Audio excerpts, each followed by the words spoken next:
We're ready and excited to share the results of MapCraft 2017. For our first ever MapCraft contest, we asked mapmakers to create a single-player scenario or piece of a campaign in either Starcraft 2, Starcraft 1 and Remastered, or Warcraft 3. The quality of the 19 submissions we received were outstanding and beyond our expectations. It was a great few weeks playing through all of them, and our panel of judges, myself, Deltron, and Pronigo, truly struggled to come to consensus on which map deserves to win. Since we received more submissions than we initially expected, and they all delivered some great fun, we're proud to have decided that there's not one overall winner of MapCraft 2017, but a winner for each of the 3 games. For StarCraft 1, we had a host of submissions sent in. The second runner-up is Mass Recall by Stratos Tygo. With a heavy focus on macro and a quartet of heroes to use, Mass Recall's core gameplay was very reminiscent of the classic Blizzard campaigns, with some unique improvements that set it apart from the rest of the entries. Facing off against spellcaster-heavy Zerg AI and infantry-heavy Terran AI, while vying for control over distant Arbiter tribunals makes for an engaging challenge that keeps you invested until the victory screen.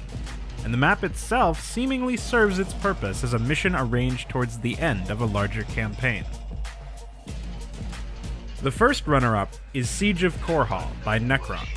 As a self-described huge macro map going over most reasonable limits, Siege of Korhal is a technical marvel in terms of what comes together to make it possible.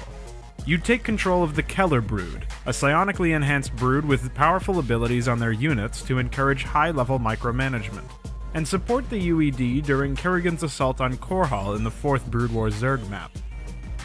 With incredibly powerful AI and a slew of changes to the engine by way of community plugins, Siege of Korhal's challenge lies partly in reminding yourself to play a part in this enormous battle. The scope of this submission is staggering, and contributes greatly to the hours of gameplay it has to offer.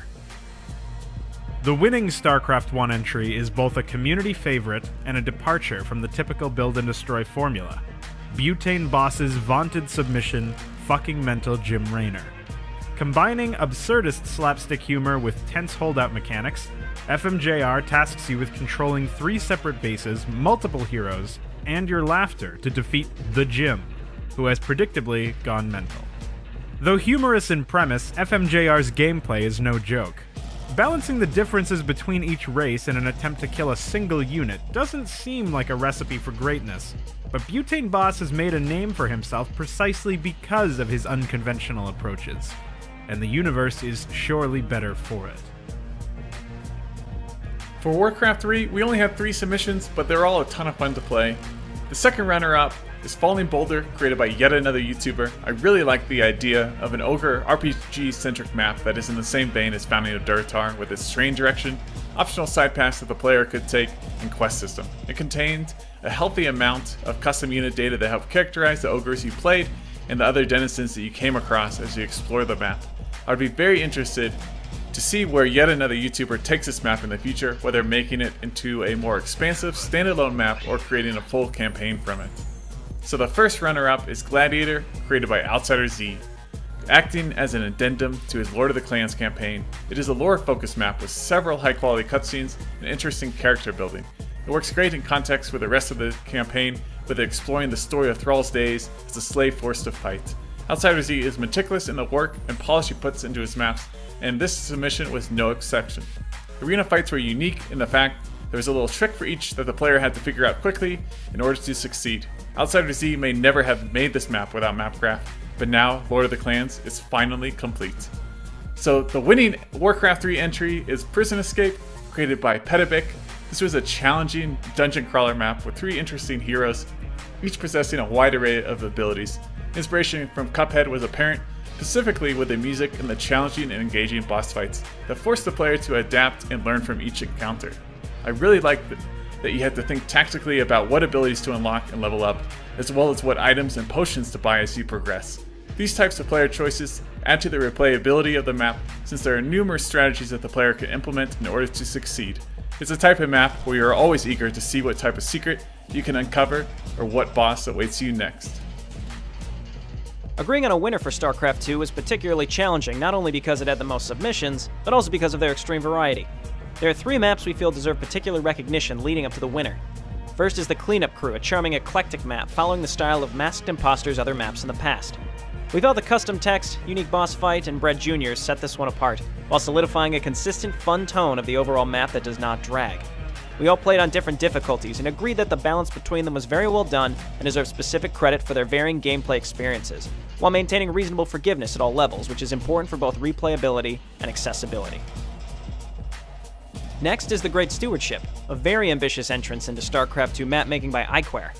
There's an intriguing introductory section that's a throwback to Warcraft 1, a new hero with many abilities and an alternate take on energy regeneration, new units and the ability to manage which ones will reinforce you, a challenging and fast-paced boss battle, and the use of well-done cinematics. There are a lot of features packed into this map that appeal to us, and the use of bank data stands out significantly. The Great Stewardship stores player choice through both narrative decisions as well as bonus objective completion, implying a strategic layer to future missions, similar to the Spear of Adun Solarite allocation. The community can look forward to the implied campaign that this map is piloting. It's easy to forget you're even playing in the StarCraft 2 arcade with Dead Zone Hope Lost, which pioneers what can even be created using the Galaxy Editor. This map is a demo that lays the foundation for a much larger experience.